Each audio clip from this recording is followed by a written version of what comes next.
Hello and welcome. Hi, Patti. Hi, Angela. So, today in Building Better Relationships, we're looking at rediscovering yourself and rebirth.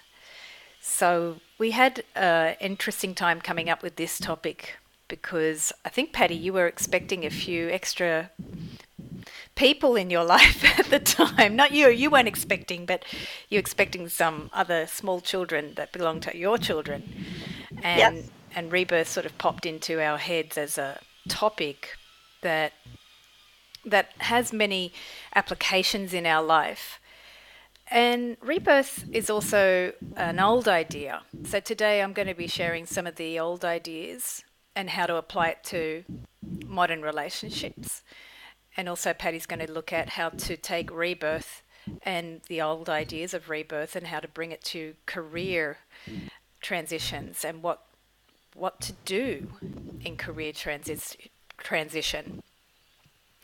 So, Patty, can you share the definition of rebirth that you discovered when you were doing the preparation research for the podcast? Sure. Each day is a new beginning. The sun rises and the sun sets. Time to release the old and start again. Wiping the slate clean. It's often difficult to release bad situations, relationships, or past regrets. Rediscovering is about looking forward to the future and letting go of the past, which is holding us back on what we really want in life. When you watch a sunrise, it affirms a brand new day, and life continues to go on. In the cycle of life, plants die in the fall and rebirth in the spring. There is a time to end and a time to begin. In the cycle of life, plants die. Sorry, I just had that. All right. The test is facing the fear of transition or change and be willing to rediscover yourself.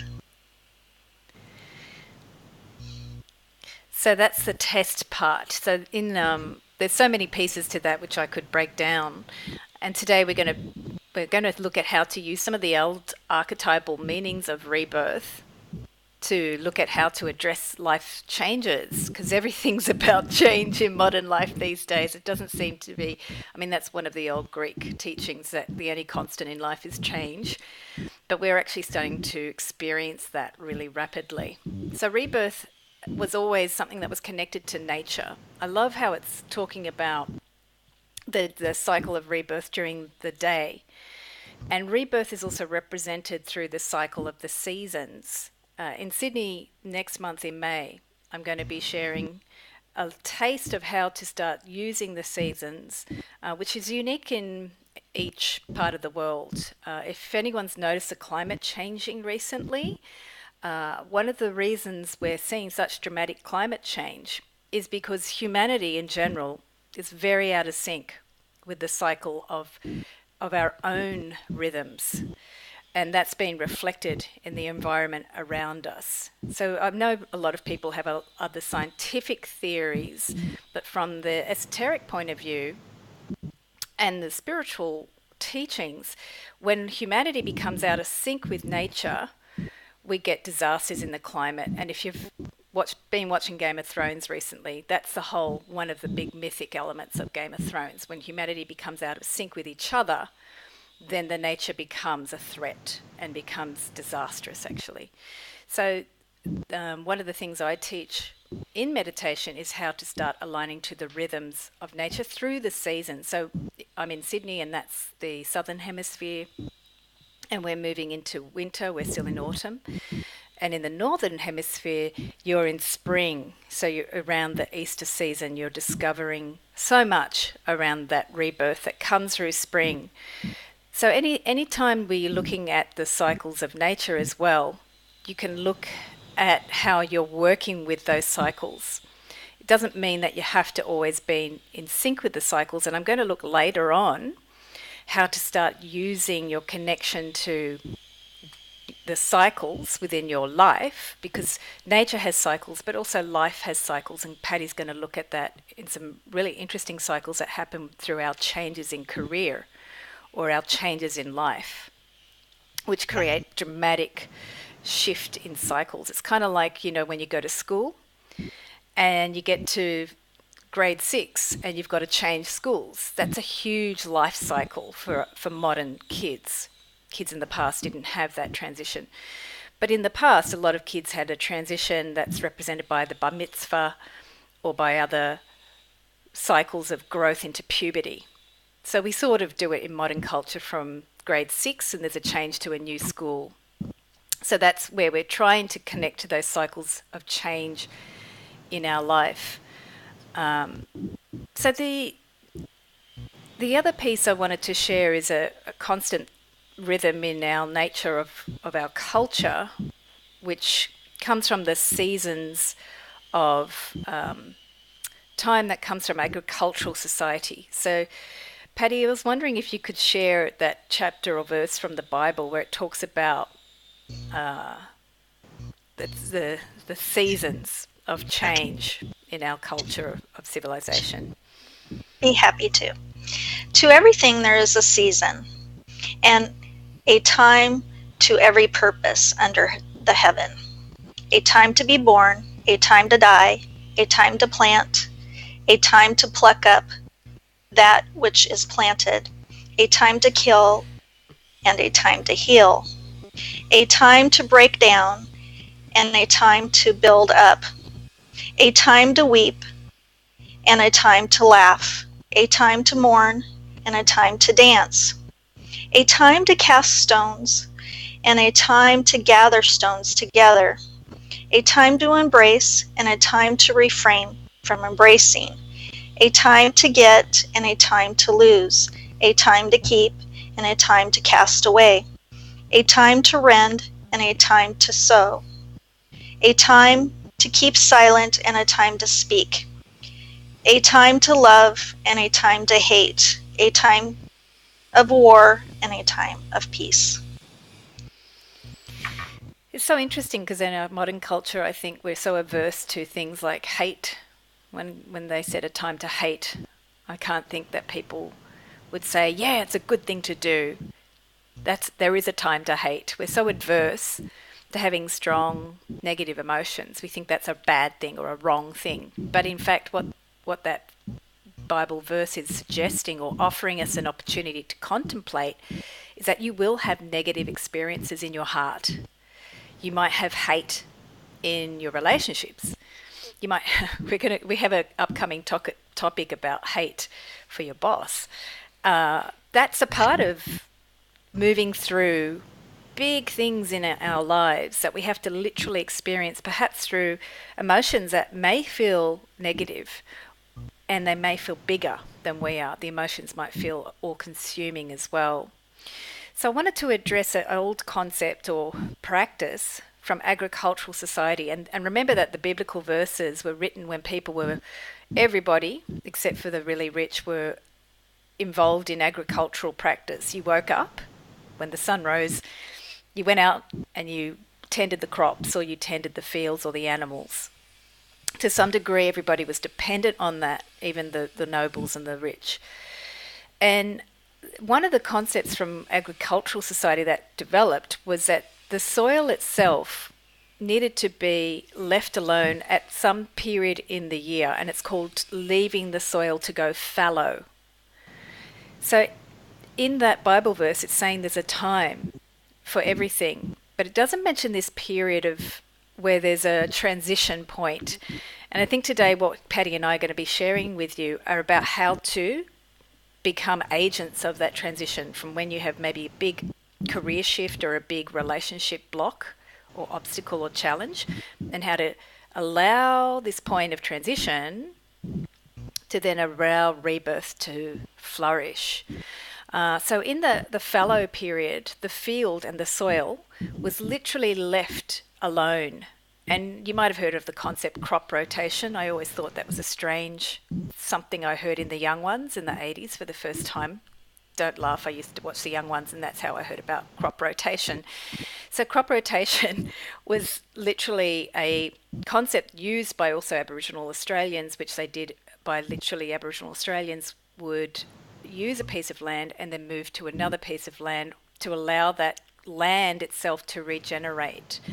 And in our modern culture, we lose touch with that, with our bodies, with our lives, because we're just in this churn mill from year to year, and we get out of sync with a lot of these old practices that come from very physical practices where we had to leave pieces of land to regenerate, recharge. And if any of you know any alternative farming practices, they actually do a lot of things to nurture that soil as well while it's recharging. Sometimes it's just blessing it, sometimes it's actually adding certain blood and bone elements to it, sometimes it's putting certain old crops on top of it to decompose as well. So rebirth, by its very physical practice in letting the land to go fallow, is also about looking at what things in your life that are around you that you can let go, that you can let go and bless as you let go, to then allow that soil to be refresh, to allow something new in your life to come up. So that's one concept I wanted to share with you, because in our society we sort of tend to have this expectation that somehow if you have a huge crisis or negative emotion or experience at work or home, you should just sort of solve push it. Yeah, or push it down. Oh, push it down. Okay, push it down, and then what? What should we do after we push it down? A lot of people don't deal with it. Oh, right. So we push it down and don't deal with it. Because another thing I've seen is that people go, oh, well, just do some sort of new age technique and get over it quick. I've seen a lot of young people say, well, change your mindset. And to me, that doesn't actually deal with the big thing you're trying to push down. It doesn't give it the space. It doesn't allow yourself to go fallow, to let go of perhaps something old that's no longer useful, and give yourself a process to do that. A process of, could be a couple of weeks, a month, and in some cases, especially, yeah. So I wanted to look at how this follows for people in career transition. I know, Patti, you've worked a lot on career transition in your 30 years of working with leadership and in management and with executives and also managing teams. And you've worked with people in all sorts of age brackets. So the example that we were looking at in particular was, well, this is just one age bracket that you're looking at. Say you're approaching 50 and 50 years of age, and you're looking... Yeah. Oh, go ahead, Angela. Oh, yeah.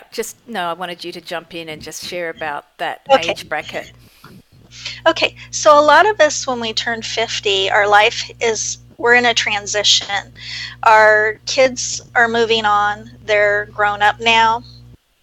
They're having their own kids, possibly. They're going to college. We're becoming empty nesters. Sometimes when we hit 50, divorce happens. All different things happen. And a lot of times you look back at your life and you think, okay, I haven't really done anything for me. And it's time to reflect, okay, I'm in this job that I hate. I've been doing it for so many years.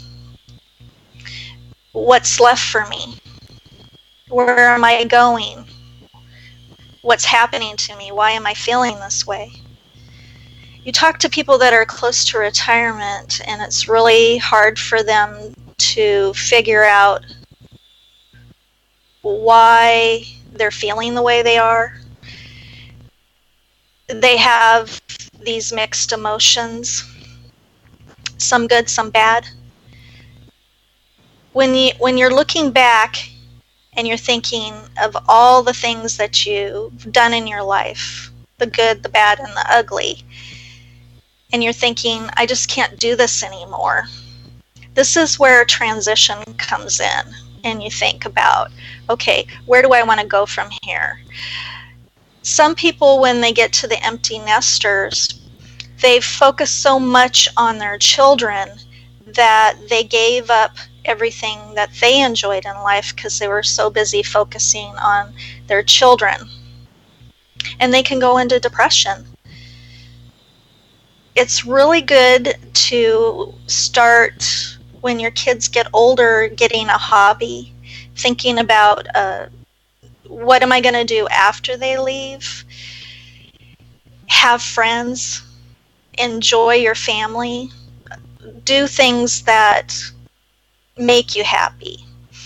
A lot of people they've climbed the corporate ladder, now they have this big house, brand new car, but they come home to nothing. It's time to downsize. It's time to think about, okay, what can I do now?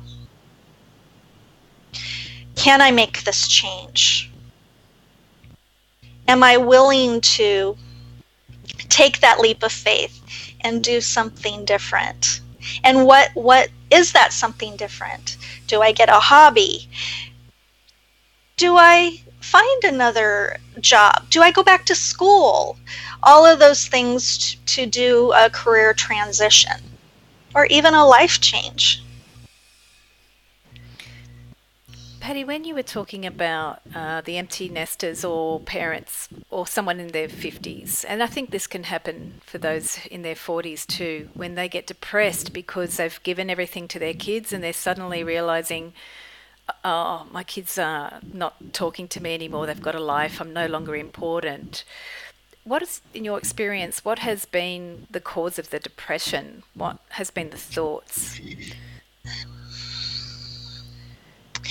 It's hard to let go, and it's hard to see that they're gone and you want to spend time with them, but they're so busy climbing the corporate ladder, having kids, having a relationship.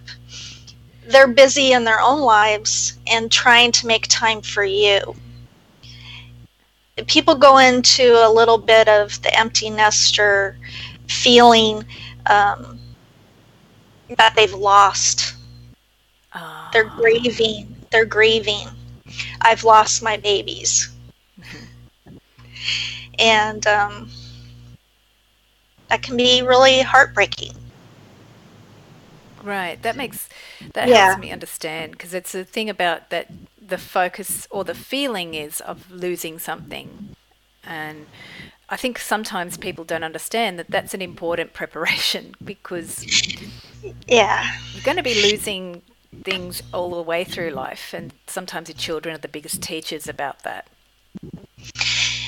And if you start preparing for it when they're in their teenage years and you start getting a hobby or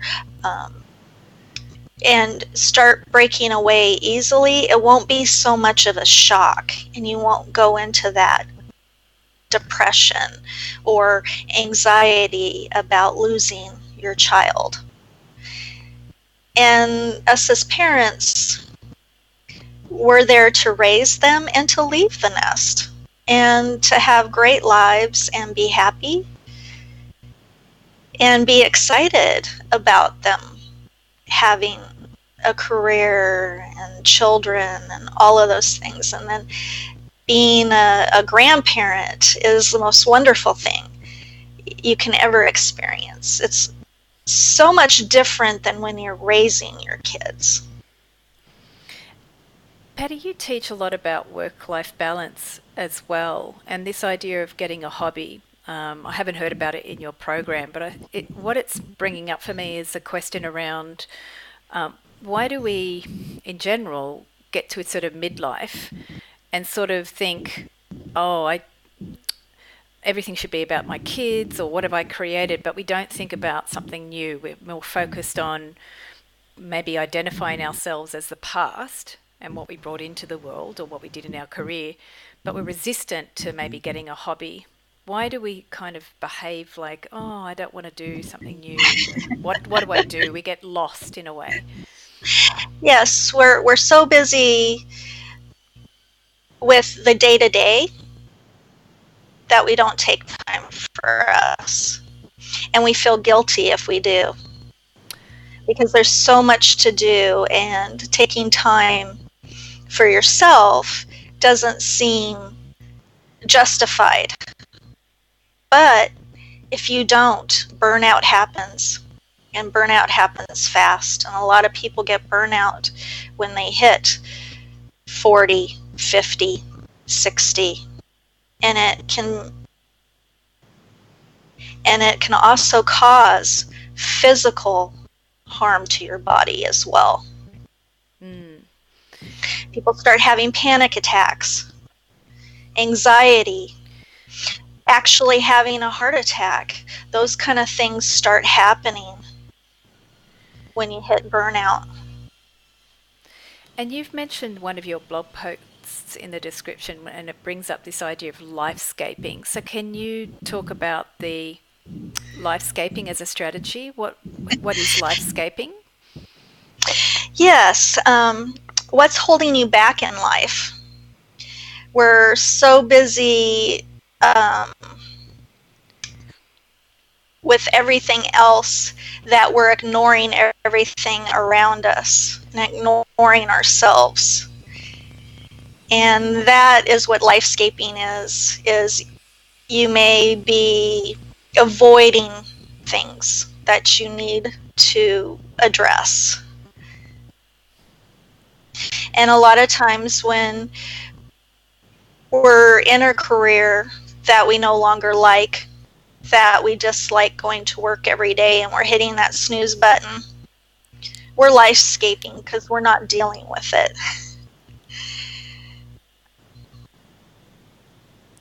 And so there's another way to do lifescaping that actually helps you to deal with it. What else can lifescaping do? Or maybe you can share some other tips where if you're hitting the snooze button and dreading your life, like you're focusing on where you're stuck or not able Yes. to make change, what are some of the tips that you can share to rediscover yourself when you're in career Well, transition?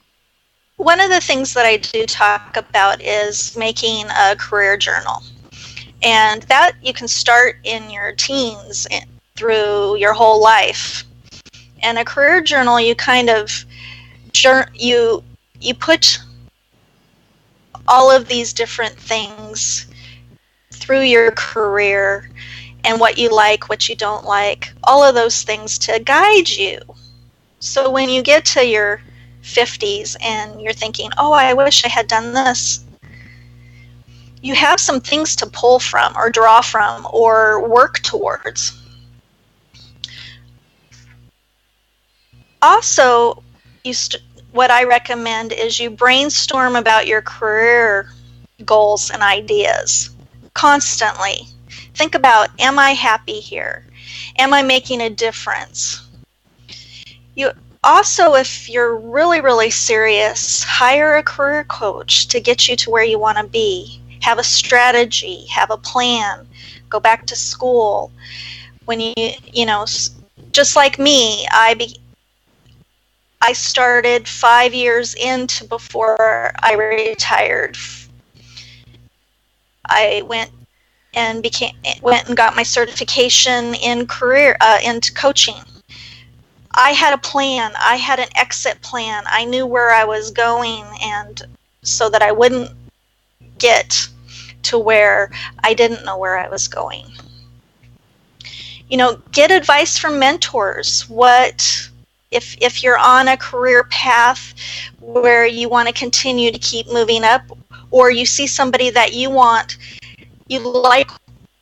like them and you want to go in their direction with a career, ask advice, get a mentor so that you can go in that way. And the big thing is developing your career plan and following it and taking action towards it. And keep yourself motivated and inspired with a hobby or your action plan or your career transition. Because if you have something to look forward to, you won't get depressed or demotivated because you have that inspiration to keep you going. Yeah, that sounds wonderful. I really like the idea of journaling from teenage years because I think one of the things that gets anchored when you leave school, high school, is I don't know what I want to do. But if you have this sort of journal, which is saying, well, I really like this, I don't like that, and then you start to keep doing that through your 20s, 30s, 40s, and 50s, then you can refer back, well, I've always liked this since I was in my 20s, or I always liked that since I was a teenager. And now I'm fulfilling that through a hobby, or now I'm fulfilling that through a relationship, or now I'm fulfilling that through a career change, or a new addition to my career. But it's all done because you've started this inner connection to yourself about your likes and dislikes, not about what you can't change, but what you grow into and what doesn't. Right. And one thing you want to do is before you do a career change, you might want to go and volunteer. You may want to go and volunteer in that type of job. Like, say you want to work in a hospital, go volunteer. Say you want to go work with kids, go volunteer first. Because if you volunteer first and you figure out, oh, I don't like this, you're not halfway already committed yourself doing that career change and realizing, oh, I'm not going to like this either. So, and ask people, what do you like about the job? What don't you like about the job?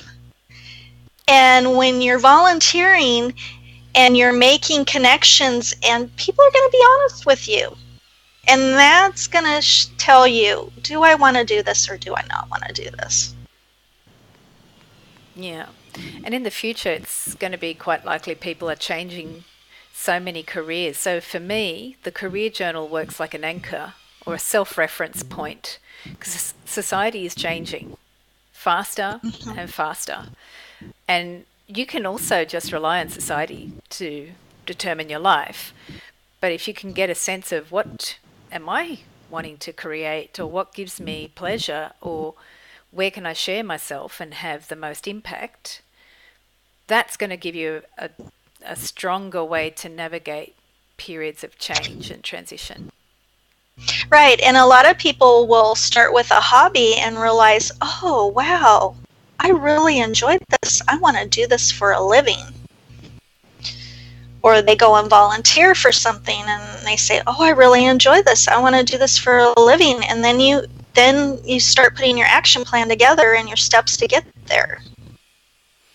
And that could happen in your 30s. Right. So, Patti, you've got some great self reflection questions. I don't know if you wanted to share them at this point. Sure. Okay. What have I learned about my career position? How have I made a difference? What do I really enjoy and want to do with my life? What should I consider thinking about? Should I consider thinking about a career change? And you have to kind of think where you're at. Can you do this? How long will it take to do it? Do I have to go back to school for 4 years before I can have this career? Is there certification? Is there not certification? Can I go be an apprentice? Can I afford to? Those are the things, and you have to have your plan and make sure that you have a good plan, a solid plan to get there to where you want to be. Great. So, I wanted to share now some tips on reinventing yourself from the relationship point of view. So sometimes, like we're sharing before, there's sometimes an overlap between a career change or a career necessity to change because of relationship challenges, or such as the kids growing up and you're not so important, or divorce. Another one is becoming a caregiver as well. And sometimes your whole life goes upside down and you're suddenly no longer looking at life in the same way because someone in your home is sick or dying or needs extra care, or you just don't have the same focus in your life anymore because your relationships are changing that focus.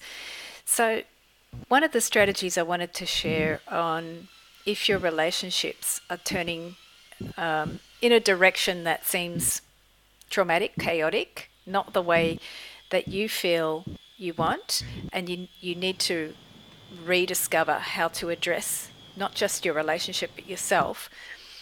It always starts with looking at the relationship with yourself. Similar to what Patti was sharing with the career journal, you've got such a great tool when you're actually looking at what are your motivations and your demotivations as well.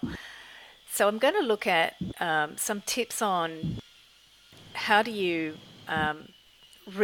rediscover yourself within your relationship. So I always say you start with yourself, and the way to look at your relationships then is to look at all of the relationships that you have. What of those relationships are particularly frustrating?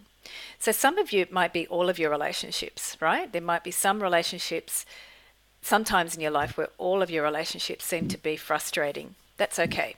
If that's so, then just write all of those down. So make a list of all of the relationships. Could be your job, work, friendships, partner, finding a partner. Could be having a child.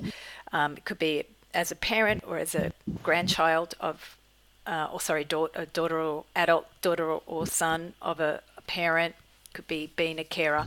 So make a list of all the relationships and then prioritize as much as you can what's the most annoying or stultifying is the word that comes to mind. One that really makes you feel like, ugh, it's really stuck. It's really almost kind of has a stultifying or death type like feeling. So there's something there in the relationship that's trying to wake you up to some point of stillness that's required. And in our own relationships, that point of stillness is as simple as self-reflection. It's something in our society. We're so quick to judge and blame and whinge. In Australia, we say whinge. We complain. But we don't go still and go inside. And this is a point of not necessarily the rebirth, but the fallow field that we're coming to before the rebirth can happen in any self-awareness process or any relationship. So when you find that relationship, after you've listed them or drawn a picture of them, look at the next question I've offered is, what is this area, this relationship, reflecting to you that is no longer giving you what you want? What is it showing you that is no longer giving you what you want? So if you're a parent and you've got a child that's avoiding you, what is that relationship showing you that you're no longer, the relationship is no longer giving you what you want? There's something there you want from that child and parent relationship, but you're not getting it. And then the second question is, which relationship feels old, tired, or broken? Which relationship feels old, tired, or broken? So often when I work with clients, what I discover is that they are so good at knowing what's not working. They're really good at telling me, oh, this person, they've done this and they did this and they did, and I have to stop them from session to session. It's like, okay, we've covered this, because we're so good at practicing dysfunction or broken or old things in relationships. We kind of carry them around like a bad rotting sack of potatoes, and we still expect people to listen to it. and that's the thing that needs to have a new way of looking at the situation. And even though it might have heaps of old emotion, that's also old emotion that's trapped in the family or your family dynamic. And sometimes we take that into our work relationships or our friendships. So sometimes if your family's too traumatic, the same old thing that you're carrying will filter out into your work environment or your friendships. And that can be a gentler way to do it than with your family, which may be more too full on, too much of the old stuff coming back to you. So the final piece then, once you see that old or tired thing, is what is the pattern or habit that you can change or let go of to stop repeating the old pattern in the relationship. I'm going to share a quick example of that. The pattern or habit that you can let go of to stop repeating the old pattern in the relationship. So this happened to me through quite a lot of relationships, but then instead of going to my outer relationships, I went to more the family relationships. And what I noticed from early childhood patterns was that I kept pushing and pushing and pushing. And it was the first habit that I recognized when I started asking these questions. I've got this very strong habit, 40 plus years, of pushing to try and make things different. I'll just be a better girl if I do this. I'll just be more popular if I say that. Push, push, push, push, push. And so now the habit I do to replace or interrupt that, to encourage a still point, is I notice when I'm pushing. I notice the habit of pushing in myself. And then I ask the question, why? Why am I pushing? Who am I pushing for? And that automatically then stops me from doing it. And then I start to invite another way of being. It's a little bit different to trying to, when you're breaking other habits such as addiction, you might need to call up a friend, or you might need to exercise, you might need to take 10 breaths. For me, it's a bit more subtle because the habit of pushing has been so strong. I actually have to stop what I'm doing and allow my body to come to a still point and wait and wait and wait and wait. So I do meditations and many other things, but sometimes I just stare into space, which was another habit I used as a child. I used to stare into space, and that allows a still point. And then I've interrupted the habit of pushing, and many other creative things can happen in my body and my personality and my being. So for each person that will be different. But to find that pattern that you can change is going to actually stop the relationship dynamic that usually allows an old thing in your relationship to continue that really should be put to rest, and it should be allowed to stop. We sometimes in relationships stop ourselves reacting from patterns that are really tired. So that's what I have to share for the main relationship. And Patti and I have got some offerings we'd like to just finish for you with. In terms of rebirth, if you have any questions around rebirth or discovering things in your life, we do have comments on the Facebook, and also you can also contact Patti and myself through the contact information in the podcast through our Facebook pages. And also, Patti, what would be the best way for people to get in touch with you? They can comment in our Facebook page, or they can go to my website, www.coachingforinspiration.com, and Patti's with an I.com. And I'd be happy to answer any questions for them. And I do have a blog post on the Career Journal that gives tips on how to make a career journal if you're interested in that. And I also have a blog post on when we talked about lifescaping. Yeah. Bring you back. Yeah, I think that's a good way to look at one of my habits. So I'm going to have to check out lifescaping again. I know I'd read it, but I need to go back. And for those of you interested in letting go of those old habits in relationship, I call it karma as well. So if you are in any way attracted to that and you would like to look at releasing karma in your family and in your relationships, why not set up a free relationship clarity call with me? I've got the link in the description as well. And you can also, if you're in Sydney, join me for a movement meditation in Sydney, May 11th, where we discover how to align with nature and bring ourselves back into those natural rhythms that allow us to get ability to look at how to move out of old habits with more grace or more simplicity as well. So thanks everyone for joining, and thanks Patti.